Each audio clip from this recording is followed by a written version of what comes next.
함께 봉독한 말씀 통해서 설교 제목 같이 한번 보시죠. 그리스도인의 특권이라는 제목으로 함께 은혜를 나누겠습니다. 저는 지난 한 주간 우리 성도님들 기도에 힘입어서 말레이시아 또 페낭에서 열렸던 선교사 대회에 잘 참석을 했습니다. 같은 기간에 우리 두 분의 장로님도 필리핀 팔라완 지역에 많이 개척된 그 교회에 헌당하는 또 그런 일에 너무나 귀하게 잘 섬겨 오셨습니다. 저는 이번 대회에 참석하면서 제가 은혜를 받은 게 참 많은 것 같아요. 또 말씀을 또 함께 나눔으로 그렇게 서로 은혜를 주고 받는 그러한 좋은 사귐이 있었고, 무엇보다 참 우리에게 희망이 있다. 우리 작은 반경 안에서만 아니라 하나님께서 경영하시는 이 전 세계의 가운데 이렇게나 좋은 선교사님들이 많이 계시구나 하는 걸 다시 한번 확인하면서 하나님의 나라가 계속 전진해가는 그런 역사라고 하는 걸 다시 한번 확인할 수 있었습니다. 제가 선교사님들을 만나서 제가 선교 전문가도 아니고 거기에 또 신학 교수님들도 많이 오셔가지고 특강도 하고 그러셨는데 제가 신학 전문가도 아니고 뭘 나눠야 될까 그런 고민도 사실 없지 않았는데요. 저희 교회 이야기를 나눠드렸죠. 언더우드 선교사님, 정인백 영수, 그 한 영혼 한 영혼의 복음적인 만남이 그분들이 그때 당시에는 미처 몰랐을 백수십 년의 세월이 지나 이렇게 구미상무교회라고 하는 신앙의 울타리 안에 수많은 성도들이 함께 신앙생활하고 있는 이 모습, 이것이야말로 하나님 나라의 기막힌 역사가 아닌가 하면서 우리 선교사님들에게도 제가 도전을 하였던 건 여러분 한 분 한 분이 그 나라 그 종속 가운데 언더우드 선교사님 같은 분이시라. 그래서 한 영혼이 제대로 변화되기만 한다면 복음의 역사는 결코 멈추지 않고, 우리가 봤잖아요. 복음은 동사예요. 움직입니다. 인생을 바꿉니다. 교회를 움직입니다. 지역을 바꾸죠. 네, 그런 역사적인 사명이 바로 선교의 사명이라고 하는 걸 함께 나누면서 서로 간 좋은 또 은혜를 나눴고요. 여러분, 이번 주일을 그 기준으로 오시는 분들이 뭔가 좀 새로워졌죠. 교회 천장에 망국기가 이렇게 붙어 있는데 이제 한 주 앞으로 저희가 다가옵니다. 매해 12월 첫째 주는 우리 교회가 무슨 주일로 지킬까요? 선교 주일로 지킵니다. 그래서 우리는 그 12월 첫째 주에 선교에 대한 우리의 소명과 우리의 다짐을 다시 새롭게 하면서 우리 구미상무교회 선교는 대부분의 많은 그 재정이 성도들의 헌신을 통해서 특별 헌금으로 집행이 되는데 다음 주에 그런 또 우리가 헌신하는 시간도 가질 거예요. 그래서 제 목회적인 여정과 또 우리 교회의 어떤 이러한 선교의 중요한 흐름이 함께 이어져서 여러분이 이제 다음 주 새로운 마음으로 하나님 나라의 일로서 그 선교에 성도 개개인 모든 분들이 동참하는 그러한 계기가 다시 한번 새롭게 이루어지기를 바랍니다. 자, 우리가 오늘 빌립보서 말씀을 통해서 살펴볼 내용은 바로 그 부분에 있어서도 의미 있게 메시지로 전해지는데요. 오늘이 이제 1장에 마무리되어지는 본문이죠. 그래서 저는 처음에 시작할 때도 말씀을 드렸습니다만 이 주일 강단에서 빌립보서와 같은 이 책별 설교를 할 때는 쭉 이어가서 하지는 않고 좀 장별로나 의미 있게 단락을 나누고 이제 12월부터 연말 연초는 또 우리 교회가 다시 한번 새해를 앞두고 여러 가지 많은 변화들이 있어서 그 변화들에 맞는 메시지를 전할 것입니다. 그래서 내년 2장을 다시 시작할 때까지는 중간에 좀 기간이 있을 텐데요. 오늘 1장까지 우리가 빌립보서를 살펴보면서 어떤 메시지로 하나님 우리에게 들려주시는가 하는 걸 오늘 또 여러분 믿음의 귀를 쫑긋 세우시고 함께 들어보시면 좋겠는데요. 우리가 지난 시간 사실 빌립보 교회 성도들에게 외쳐졌던 가장 강력한 메시지는 무엇이었습니까? 복음에 합당하게 생활하라 하는 것이었어요. 잘 맞는 옷을 입는 것처럼 복음에 걸맞게 우리가 생활하라 하는 그 메시지, 그리고 우리가 복음의 신앙을 위해서 한 마음과 한 뜻으로 연합하고 또 협력해야 할 것에 대한 도전을 받았죠. 그러할 때 교회는 아무리 외부적인 세상의 탄압과 핍박과 그러한 대적자들의 공격이 있을지라도 전혀 겁낼 것 없고 오히려 더 담대하게 나아갈 수 있다 하는 것을 바울이 옥중에서 성도들에게 전해 주었습니다. 오늘 우리는 그렇게 살아가는 담대한 교회요, 담대한 성도들이 어떤 특권 의식을 갖고 살아가야 할 것인가 하는 점에 대해서 함께 살펴보려고 합니다. 자, 우리 29절의 말씀을 다시 한 번 더 읽어보시죠. 그리스도를 위하여 너희에게 은혜를 주신 것은 다만 그를 믿을 뿐 아니라 또한 그를 위하여 고난도 받게 하려 하심이라. 아멘. 우리 한글 성경에는 가끔씩은 이 원어에 나와 있는 접속사를 생략합니다, 번역할 때. 근데 이 부분에도 마찬가지예요. 29절 앞에는 이 왜냐하면이라고 하는 이 연결 접속사가 있습니다. 그래서 앞의 내용을 받고 그것에 대한 이유와 근거를 제시해 주는 그런 말씀으로 오늘 우리가 29절을 읽었다는 게 이 원어에는 정확하게 표현이 되어 있죠. 자, 대적자들 때문에 걱정하지 마십시오. 교회를 공격하는 무리들은 사람을 공격하는 게 아니고 교회의 주인 되신 그리스도를 공격하는 것이니 그리스도께서 그들을 대하실 것입니다. 그럴 때 여러분, 그것은 믿지 않는 세상에 있어서는 멸망의 증거가 된다고 해요. 그 대적하고 환난과 핍박을 가하는 것. 반대로 우리가 주님을 위하여 고난을 당하면 예수님께서 산상수훈에서 그건 슬퍼할 일이 아니라고 했죠. 오히려 기뻐하고 즐거워해라, 하늘에서 너희의 상이 크다. 그것이 바로 교회가 세상으로부터 환난과 핍박을 당하는 구원의 증거가 된다고 한 거예요. 자, 그러면서 바울은 28절의 마지막 부분에 이런 말씀을 전하죠. 이는 하나님께로부터 난 것이라. 아멘.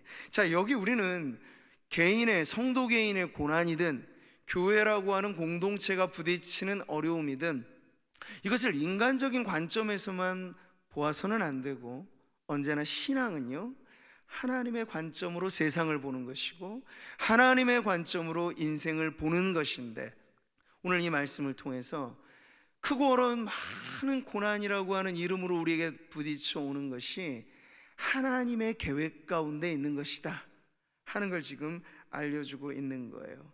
자, 그러니 우리도 조금은 힘겹기는 하겠습니다만 고난의 문제는 힘든 일이죠. 고난을 낭만적으로 말할 수는 없잖아요. 고난의 속성 안에는 가시처럼 돋아나 찔러 우리의 마음도 아프고 몸도 아프고 삶의 환경도 어렵게 하는 요소들이 분명히 있습니다. 근데 그것을 그저 인간적인 관점에서만 보지 말고 하나님의 목적과 계획 가운데 이 고난의 문제를 바라보게 된다면 전혀 다른 입장에서 우리는 고난을 돌파해낼 수 있을 줄 믿습니다. 그 하나님의 관점이란 과연 무엇일까요? 바로 이것이죠. 우리가 알거니와 하나님을 사랑하는 자, 곧 그의 뜻대로 부르심을 입은 자들에게는 모든 것이 합력하여 선을 이루느니라. 아멘. 바로 이것입니다. 우리는 우리의 인생에 좋은 것, 아름다운 추억, 이것만으로 우리의 인생이 만들어졌으면 좋겠지만 실제로는 그렇지 않잖아요. 그 안에 많은 역경의 세월이 있고 뜻하지 않은 어려움도 부딪히고 고난이라 부르는 많은 일들이 있습니다. 그런데 말씀을 보시면 이 모든 것이 합력하여 하나님은 선을 이루는 분이라고 말씀하고 있습니다.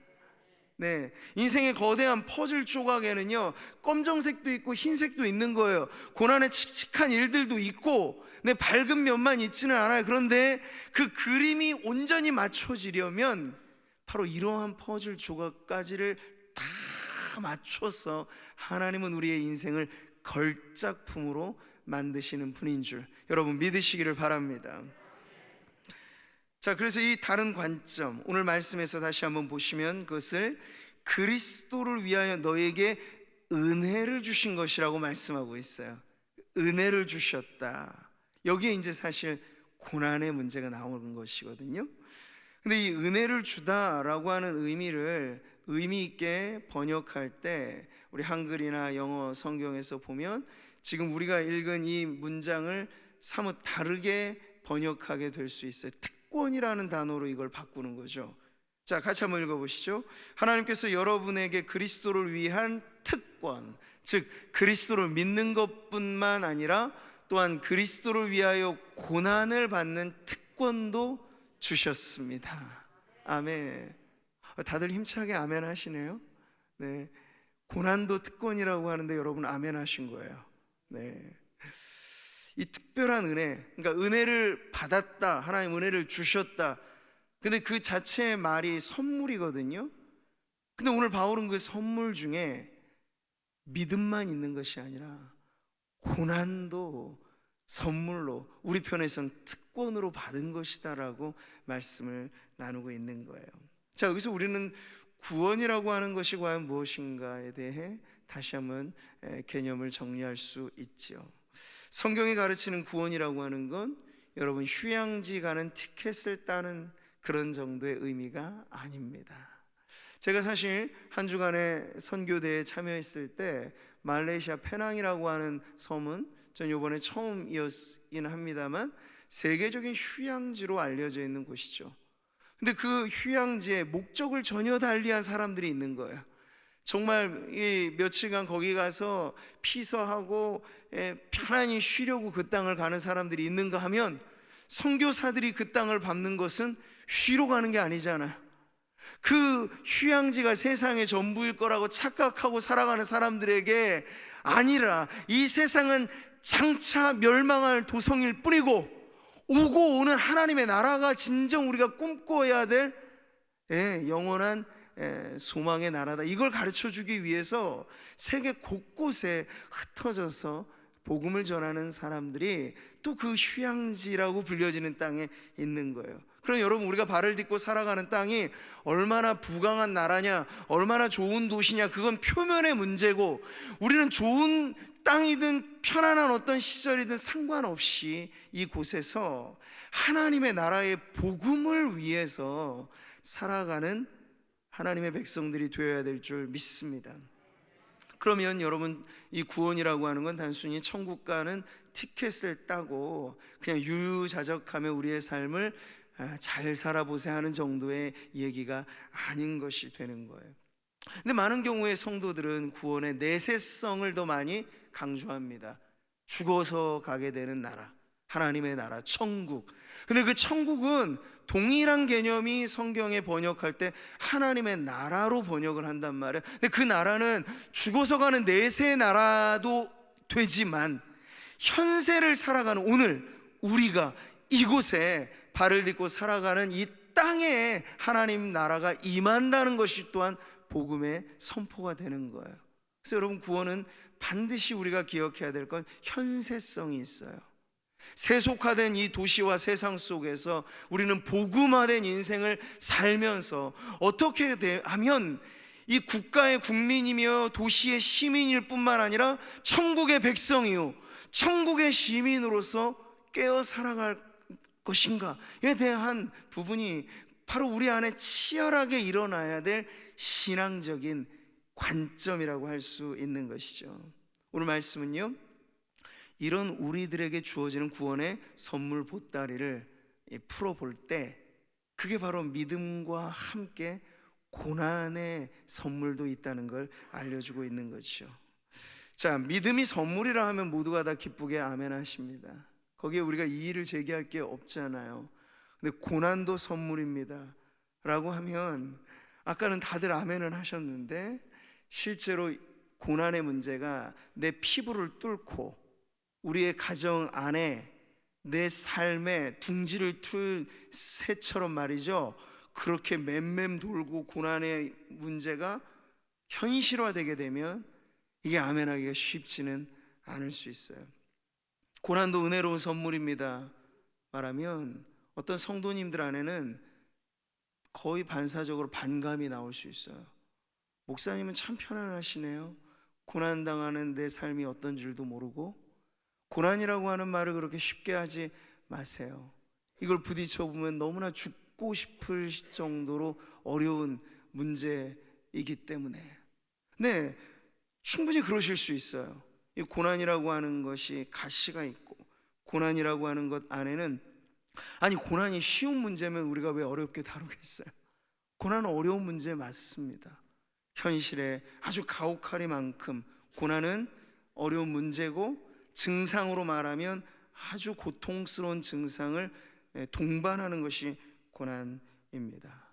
자, 그런데 이런 반감의 더 깊은 이유를 우리가 살펴보게 되면요, 그렇게 이제 고난을 어려워만 하고 힘들어만 하는 성도님들에게는 고난이 더 큰 의미에서 하나님의 목적과 계획과 이유가 있는 것이다 라고까지를 보지는 못하는 거예요. 고난이라고 하는 내 현실의 고통과 어려운 문제에만 딱 그 증상, 고난이 가지고 있는 그 증상에만 머무르게 되면 고난의 출구가 영광스러운 하나님의 계획과, 오히려 고난이 아니었더라면 완성되지 못했을 내 삶의 이야기들을 하나님께서 이것을 통해서 매우 지혜롭게도 만들어 가신다라고 하는 하나님의 목적과 이유를 모를 때 우리는 반감에서 벗어나기가 참 어렵다는 거예요. 그래서 오늘 말씀을 통해서 저는 그냥 이 고난 중에 힘겹고 어려운 성도들에게 가벼운 위로 정도를 줘서 이게 해결이 되겠습니까? 안 되잖아요. 근데 우리는 그 고통을 통과하되 보다 더 하나님께서 이 고난 가운데 우리에게 주신 목적과 이유가 있음을, 그걸 믿음으로 의지할 때 여러분, 우리의 안간힘만으로는 벗어날 수 없는 이 고통스러운 고난의 문제를 하나님 주신 그 믿음 안에서 우리가 능히 돌파해낼 수 있을 줄 믿습니다.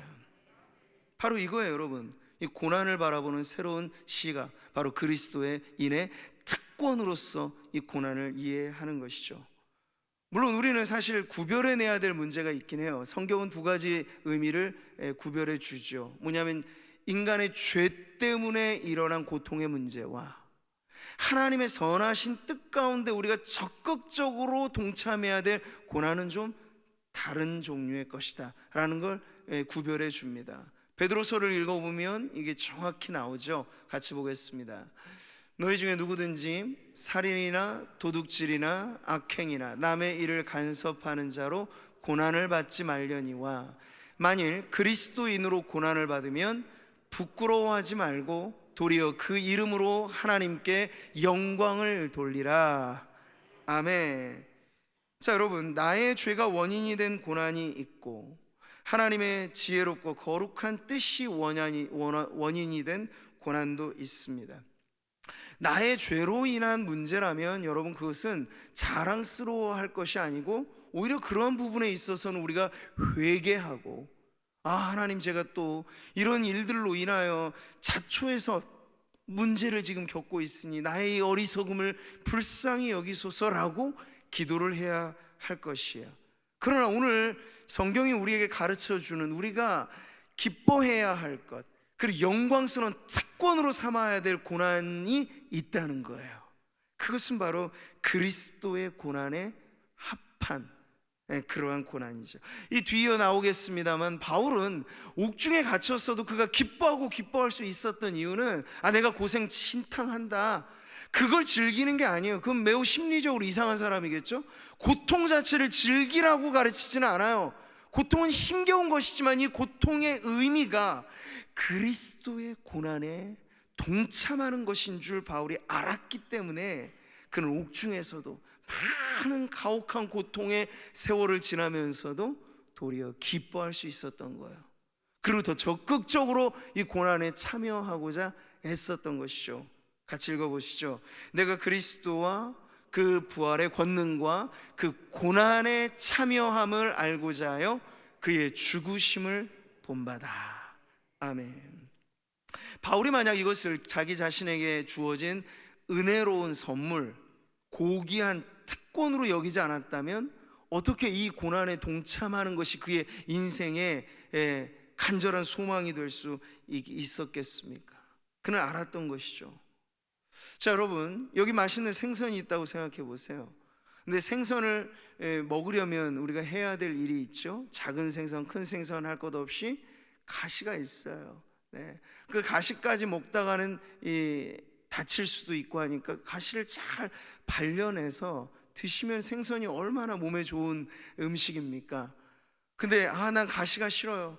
가시 골라내는 거 너무 귀찮아. 그래서 생선 먹기 싫어요 하면 그건 매우 게으르고 어리석은 거겠죠. 여러분, 고난이라고 하는 것에 가시가 있어요. 그게 고통이라는 증상이고 현실의 어려움이라는 것이죠. 근데 그건 가려내면 그만일 뿐이에요. 근데 그 고난이라고 하는 그 자체가 가지고 있는 그리스도인의 특권으로서 주신 그 고난은 우리에게 하나님께서 은혜로 해주신 선물이므로 우리가 마다하거나 거부하거나 저항할 것이 아니라 오히려 감사합니다 하나님, 나에게 이것을 허락하시니 감사합니다라고 받아야 될 선물이라고 오늘 성경은 가르쳐주고 있습니다.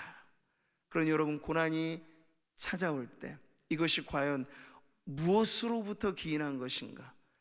여러분, 예수님을 잘 믿고 싶어서 복음대로 살고 싶어서, 그러면 세상에서 여러분 사실 경건하게 살고자 하는 자, 성경 말씀에 나오잖아요. 그는 환난과 핍박을 면하기 어려울 것이다. 여러분의 직장 생활을 할 때 복음대로 살려고만 해보십시오. 벌써 세상이 돌아가는 체제가 복음하고 다르잖아요. 적당히 거짓말도 해야 되고 적당히 사람들 비위도 맞춰야 되고 부어라 마셔라 하면서 그런 비즈니스도 해야 되고, 이게 세상인데, 그러지 않고 만약 여러분 복음대로 말씀대로 살려고 하면 거기서 부딪혀오는 핍박과 어려운 문제가 온단 말이죠. 그럴 때 그것을 내가 괜히 교회 다닌다고 해서, 괜히 예수 믿는다고 해서 내가 이 어려움을 사서 고생하네, 이렇게 받아들이지 마시고, 하나님, 제가 이곳에서 복음의 빛을 발하려고 하니까 어둠의 핍박과 탄압과 반대를 경험하게 되는군요. 저도 예전에는 그런 어두움의 한편에 속해 있었는데 이제 주님의 빛이 내 안에 있어 저로 하여금 오히려 그 어두움을 밝혀내라 하시니 감사합니다 하는 그런 마음으로 고난의 가시를 여러분 잘 분별해내면서 오히려 그 고난 자체가 우리들에게 가져다주는 영광스러운 특권의식을 우리 모든 성도님들이 가지고 살아가시기를 바랍니다. 이게 초대교회의 모습이었어요. 우리가 자꾸 낭만적인 말들로 초대교회로 돌아가자 말을 쓰잖아요. 근데 그 의미가 뭔지를 과연 알고 쓰는 걸까 전 모르겠어요. 초대교회 하면 여러분 핍박과 환난을 기본으로 받아냈던 교회예요. 근데 우리는 마치 초대교회 연상하면 복음 한번 전했더니 수천 명의 사람들이 막 돌아오고 이것만 생각하고 사도들이 성도들이 받아냈던 고난은 잘 모르는 것 같아요. 만약 현대교회가 초대교회로 돌아가기를 진정 결심한다면 각오해야 됩니다. 우리 안에 뿌리내린 이 세속성과 우리 안에 자리 잡고 있는 편안하고 안주하게 살아가려고 하는 그런 욕망을 우리가 떨쳐버리지 않고서는 결단코 초대교회 영성을 우리가 닮아가기 어려울 것이다 하는 것이죠. 한 단면이겠습니다만 여기 말씀을 보세요. 초대교회의 모습을 우리는 이렇게 보는 거예요. 사도들은 그 이름을 위하여 능욕받는 일에 합당한 자로 여기심을 기뻐하면서 공회 앞을 떠나니라. 아멘.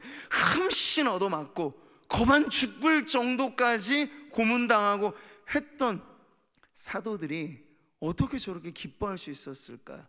고난이 실패고 고난이 저주고 고난은 피해야 될 문제고 이렇게만 여겼다면 어떻게 기뻐할 수 있겠습니까? 근데 그들은 알았던 거죠. 야, 이제 우리도 자격심사에 합격을 했어. 너는 그리스도인, 그리스도가 우리를 위하여 고난당하사 십자가 그 죽음의 고난을 통과하신 것처럼 이제 우리도 그리스도를 위하여 고난 받는 자로 적합하다, 합격 판정을 받았습니다 하는 그 의미를 알았기 때문에 그들은 고난이 가져다주는 고통, 고난 안에 있는 그 어려움을 뚫고 그 고난에 합한 하나님의 뜻에 아멘하고 기뻐하면서 여러분 주와 함께 십자가의 그 길을 걸어갈 수 있었던 것입니다. 사랑하는 성도 여러분, 심지어 그것을 성경은 불과 같은 시험이라고까지도 말을 해요. 고난 자체를 미화시키지 않습니다. 성경은 그 고통은 당연히 있는 것이나 그 고통 속에서도 오히려 우리가 기뻐할 수 있는 이유를 가르쳐 줌으로써 능히 그 고통을 뚫고 고난을 통해 이루어 가시는 하나님의 뜻을 내 삶 속에 담아내라고 성경은 말씀하고 있는 것이죠. 자, 그러니 오늘 말씀은 우리에게 뜻모를 고난에 대해서 이야기하지 않습니다. 명확합니다. 하나님의 뜻 가운데 성도들이 받고 교회가 받는 고난은 그 목적과 대상이 너무 분명한 거예요. 우리 29절의 말씀 다시 한번 보시죠. 그리스도를 위하여 너희에게 은혜를 주신 것은 다만 그를 믿을 뿐 아니라 또한 그를 위하여 고난도 받게 하려 하심이라. 아멘. 자, 우리가 믿음도 고난도 그리스도인의 특권으로 여길 때 여러분, 이 고귀한 특권은 누구를 위한 것입니까? 이 질문에 우리가 답이 있어야 해결이 되는 거예요. 그리스도를 위하여 지금 내가 고난을 받고 있습니다 하면은요, 여러분, 이 고난이야말로 실패가 아닌 성공이고, 네, 연말에 많은 사람들이 이것저것 잘했다고 칭찬해주고 트로피를 주잖아요. 근데 고난의 상에 트로피는 세상에 안 주더라고요. 근데 천국에서 시상식이 열릴 때 가장 빛난 시상은 바로 고난의 시상일 거라고 여러분 믿으셔도 좋습니다. 그러니까 바울은 그걸 영광스럽게 여긴 거예요. 그 당시에도 그리스도의 사도임내하고 자처했던 사람들이 많이 있었거든요. 그런데 성도들로부터 오히려 좋은 것만 취하고 존귀 영광 모든 것에 주만 홀로가 아니라 그 내가 다 받고 고난은 주님께 몽땅 안겨드리고 이런 사람들이 많았던 시대에 바울은 자신의 사도됨의 증표로서 고난을 열거하기 시작한 거예요. 내가 그리스도를 위하여 굶주리기도 하고 파선의 위기에 죽을 고생하고 거의 죽었다가 살아난 경험도 너무나 많고 이게 다 그리스도를 위하여 내가 당한 고난입니다 하여 나는 주님의 영광을 위하여 부름받은 사도인 것을 나는 확신합니다 라고 전혀 세상과 다른 입장에서 자신의 정체성을 확인한 것, 그때 바로 고난이 선물처럼 여겨지게 된 거죠. 자, 우리 지금 온 세계의 축제라고도 불려지는 월드컵이 이제 시작이 됐죠. 그래서 곳곳에서 시간대가 막 다른데도 막 이제 우리 한국전 있고 하면 재미있게 보고도 그러실 텐데요. 거기 국가를 대표해서 참여한 많은 국가 대표 선수들이 있잖아요.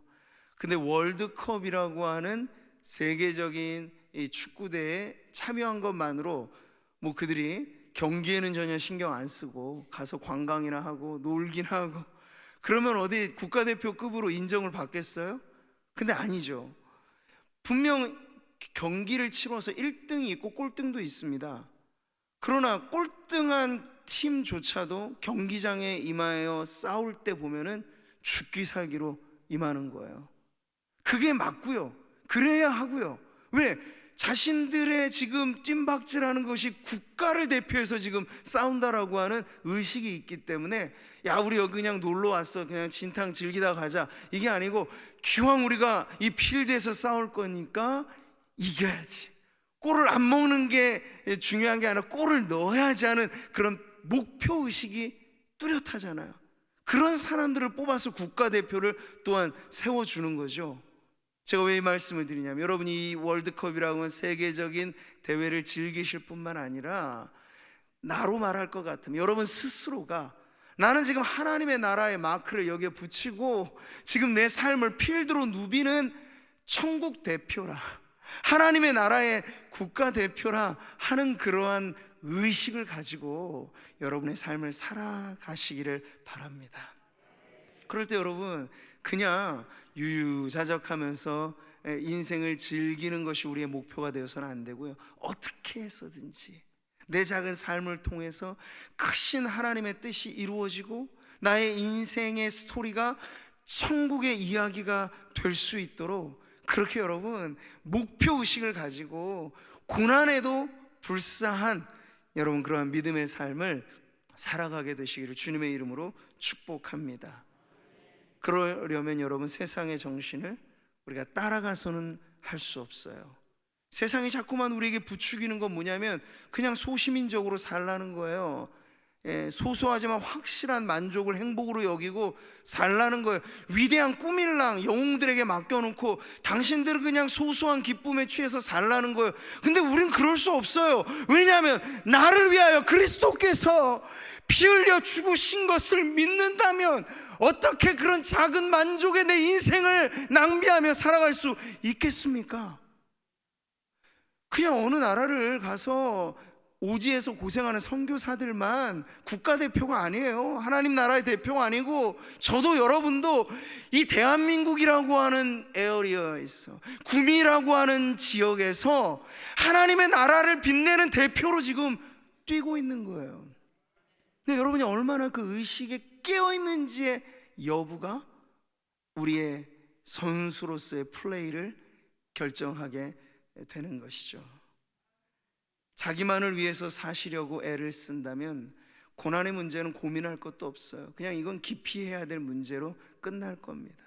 그러나 우리가 진정 살아도 주를 위하여 살고 죽어도 주를 위하여 죽는 것을 그리스도인 된 나의 삶의 확고한 목표로 믿는다면, 우리는 진정 바울뿐만 아니라 빌립보 교회 성도뿐만 아니라 오늘을 사는 우리가, 우리 상모교회 성도들이 동일한 믿음을 가지고 고난도 선물이다, 고난 내게 주심은 특권이다 라고 하는 믿음 가지고 여러분의 인생의 필드를 열심히 누비며 하나님의 영광을 빛내는 하나님 나라의 대표 선수들이 되시기를 축복합니다.